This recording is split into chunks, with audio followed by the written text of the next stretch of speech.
After the firing of J.B. Bickerstaff, the Cleveland Cavaliers are very clearly moving in a different direction for this organization.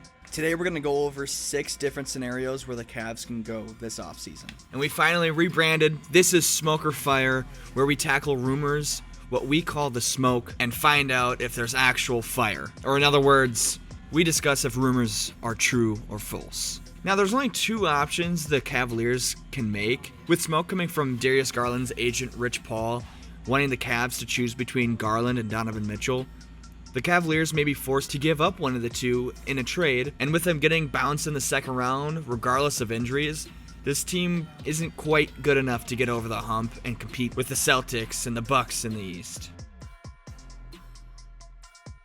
For trade number 1, we have the Cavs receiving CJ McCollum, Dyson Daniels, and a couple picks, and the Pelicans receive Darius Garland and Sam Merrill. I find this one of the more realistic trades that the Cavs could receive, simply because the haul isn't massive, as the Pelicans might not want to give up Ingram in exchange for Garland, without at bare minimum maybe like Jarrett Allen in return, but we can get into that scenario later in this video. Garland leaving Cleveland isn't the most ideal situation for them, but it could end up being a blessing in disguise depending on how the trade would end up. McCollum coming in as a veteran presence could be necessary for them to compete with Boston and Milwaukee in the Eastern Conference, but this trade will only work if Evan Mobley steps up big and becomes a key piece in the team, and I believe this type of trade could give Mobley that opportunity this coming season. McCollum also coming in on just a 2-year deal will open up opportunities for Mobley and Dyson Daniels to get paid well if they play up to that standard. If the Cavs decide to keep Donovan Mitchell, their mindset needs to be win now. So trading for picks or young pieces to develop would be a waste of time for the Cavs, a waste of time for Mitchell, and a waste of time from Garland. So if the Cavs are in a win now mood, what other players would they be looking for?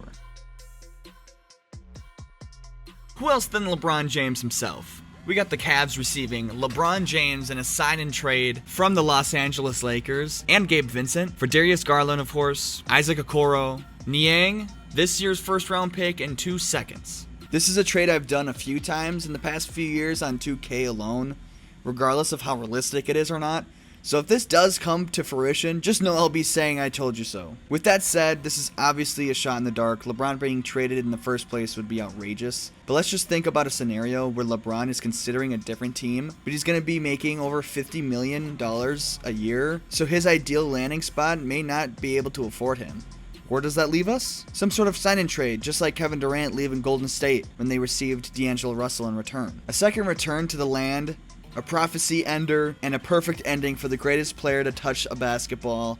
He's being set up with a quality point guard with Gabe Vincent. This is going to be a year for him to prove himself, as he hasn't really had a huge amount of opportunities recently to showcase his talents.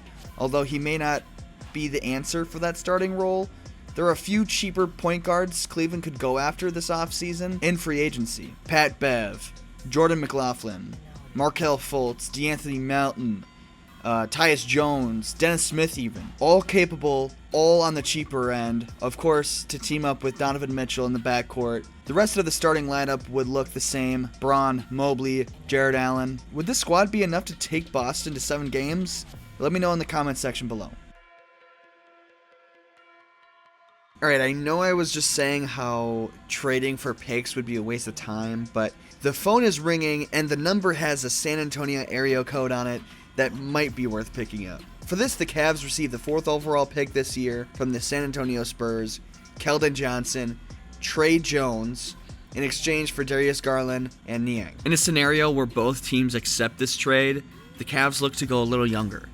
This will allow Cleveland to not worry about overpaying Donovan Mitchell because you just got rid of a 4-year contract worth almost $40 million a year. Keldon Johnson and Trey Jones are building blocks to a potential championship team in 3 to 5 years, and with that 4th overall pick, we're going to look to pick up Nikola Topic, a point guard from Serbia who can fit well with Evan Mobley and bring a new dynamic to the Cavs offense. Assuming Topic turns out to be a decent pick, this could lead the Cavaliers to a new era of success and competitiveness in the Eastern Conference. In 5 years, Topic will be 23, Mitchell would be 32, Okoro 28, Keldon Johnson 29, Mobley would be 27, and Jared Allen 31. So it may not even take all 5 years to get to that point, but if this core stays together and obviously stays healthy too, this trade could be a turning point from making this a good team to a great team to a potential championship team.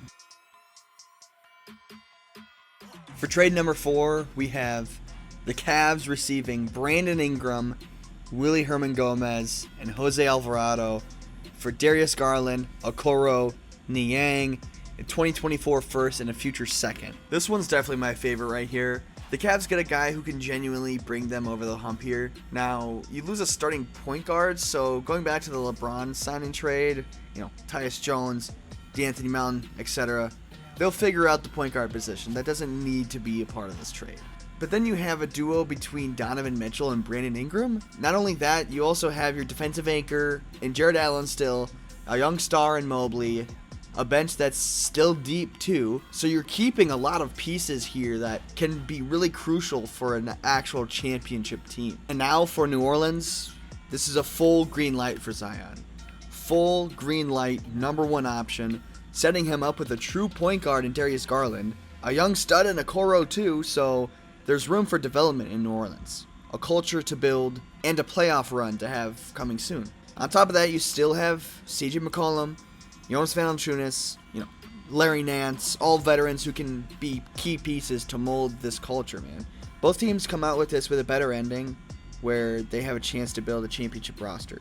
It's entirely possible all Zion needs, outside of staying healthy, obviously, is a true set point guard. The best point guard Zion has had, because I wouldn't even consider CJ McCollum a point guard. He's just a two guard, bringing up the ball in my opinion, just like Booker in Phoenix. But the best point guard Zion has had was a 23-year-old Lonzo Ball. A 23-year-old Lonzo, who granted, he was a phenomenal facilitator, especially for his age. I genuinely think without his injuries, he could have been like an all-star point guard. But now you have Darius Garland, who is very capable of all of that and can still put the rock in the hoop. So losing Ingram isn't a huge loss. You can still put the pressure off of Zion with the guy who brings up the ball. Like I said, huge upgrades for each team. It's a win-win. Now, Darius Garland isn't the only guy Cleveland could be thinking about moving on from. Garland is only out if Mitchell decides he wants to stay long term, but they might not be completely confident in that outcome. There could be signs Mitchell wanting out in the next year or so. In the next few weeks, the Cavs are most likely going to offer Mitchell a deal that's worth over $200 million. Obviously, that would be over a span of 5 years, but either way, he's still getting the bag. So for me personally, I think it's more likely to be Garland on the move, but it's all up to Donovan Mitchell. It depends on what he and his agent prioritizes. Is it possible they move on and want to join somewhere else where he feels like he has a better chance to become a contender? What about the OKC Thunder? They have the draft capital from the Paul George trade for what? They already have their core group of guys. So what if they offered Josh Giddey, Lou Dort, and a plethora of picks for Donovan Mitchell? Specifically, I got 3 firsts and 3 seconds, but it could be anything. It could be less seconds, maybe less firsts, maybe a few pick swaps, who knows? Regardless, the Cavs would be starting over again, but this time they're going to be a lot more prepared for that rebuild. This time you already have your core pieces: Garland, Mobley, Okoro, etc. You bring in your 2 and your 3 and Giddey and Dort, with far more draft capital on the way. In a system where you had very little first-round picks outside of this year, now you're being stocked up with a lot more capital, even more young talent, and building a team around your core young pieces. As for the Thunder, Mitchell gets probably the best type of point guard he could be surrounded by in SGA. A 6'6" MVP candidate point guard who's one of the best scorers in the league and will compensate for Mitchell only being 6'3". Just imagine a team that Donovan Mitchell is the second option on a team that was just a 1 seed the season prior. Not to mention you still have Chet Holmgren too, so in 3 years when this 1 seed gets even better with more experience, they'll have their big 3 that they missed out on a decade ago. Another team that could be interested in trading for Mitchell is the Miami Heat. This is one of the biggest win-now teams in the league. What I mean by that is they've been to the finals twice in the last 5 years. But their roster is aging. Bam's 26, Jimmy Butler's 34, Duncan Robinson, Terry Rozier, Caleb Martin.